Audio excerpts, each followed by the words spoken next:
هذه العشر قال فيها النبي صلى الله عليه وعلى آله وسلم: ما من أيام العمل الصالح فيهن أحب إلى الله من هذه الأيام العشر. قالوا: ولا الجهاد في سبيل الله؟ قال: ولا الجهاد في سبيل الله إلا رجلا خرج بنفسه وماله فلم يرجع من ذلك بشيء.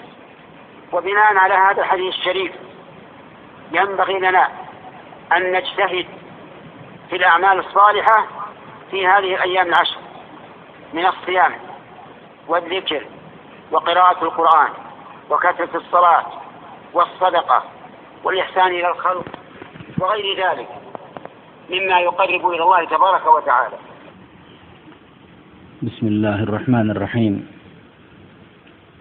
জিলহজ মাসের প্রথম 10 দিনের ফজিলত সম্পর্কে শেখ সালেহ আল উসাইমিন রাহিমাহুল্লাহ বলেছেন যে জিলহজ মাসের এই যে 10 দিন, এই 10 দিন সম্পর্কে রাসূলুল্লাহ সাল্লাল্লাহু আলাইহি ওয়াসাল্লাম বলেছেন: মা মিন আইয়ামিন আল আমাল الصالح فيهن احب الى الله من هذه الايام العشر. قالوا: ولا الجهاد في سبيل الله؟ قال: ولا الجهاد في سبيل الله إلا رجلا خرج بنفسه وماله فلم يرجع من ذلك بشيء.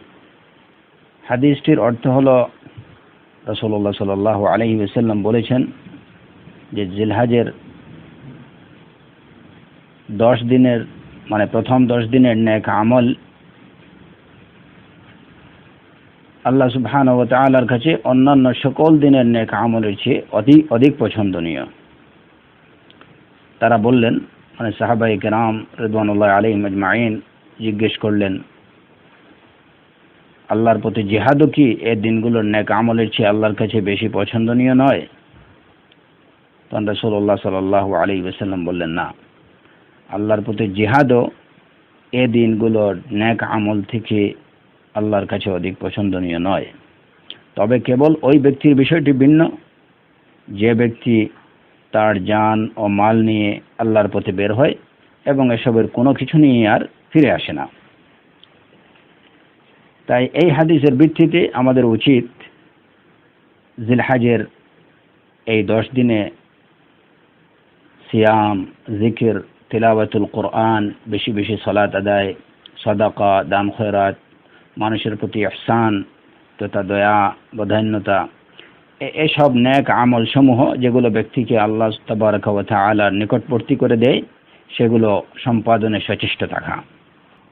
فإن العمل الصالح في هذه الأيام العشر أفضل من العمل الصالح في عشر رمضان الأخيرة، لأن النبي صلى الله عليه وسلم عمم تعميما مؤكدا بمن ما من أيام العمل الصالح فيهن أحب إلى الله من هذه الأيام العشر.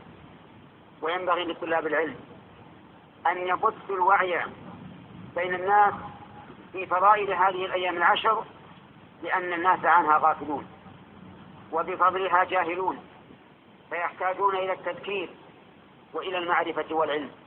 জিলহজ মাসের এই 10 দিনের নেক আমল রমাদানের শেষ 10 দিনের নেক আমলের চেয়েও অধিক উত্তম।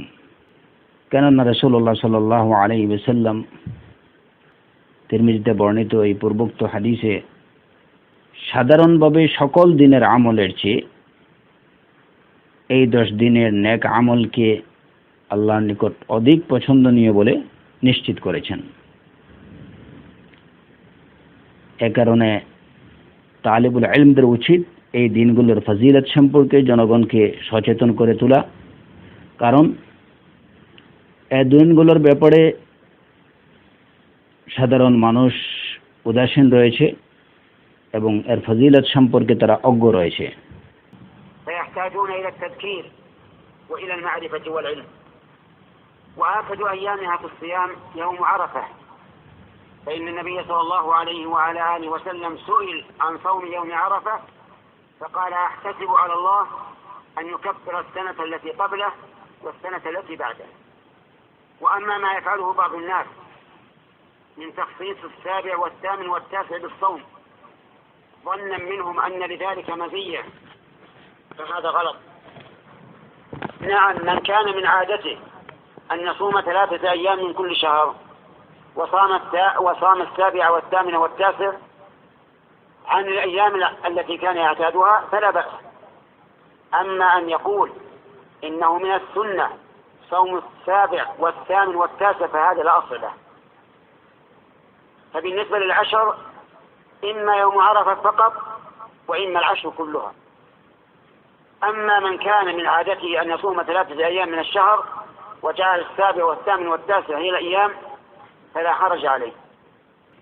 যেহেতু সাধারণ মানুষ এই দিনগুলোর ব্যাপারে উদাসীন রয়েছে, তারা যেহেতু এই দিনগুলোর ফজিলত সম্পর্কে অজ্ঞ, তাই তাদেরকে বিষয়টি স্মরণ করিয়ে দেয়া প্রয়োজন। তাদের এ বিষয়ে জানার ও জ্ঞানের প্রয়োজন রয়েছে। জিলহজের প্রথম 10 দিনের মধ্যে আরাফার দিনের রোজা হলো সবচেয়ে গুরুত্বপূর্ণ, কেননা রসুল সাল্লাল্লাহু আলাইহি ওয়াসাল্লামকে আরাফার দিনের রোজা সম্পর্কে জিজ্ঞেস করা হলে তিনি বলেন, আহতাসিবু আলাল্লাহ আন ইউকাফিরা আস-সানাতা আল্লাতী ক্বাবলাহু ওয়াল সানাতা আল্লাতী বা'দাহু,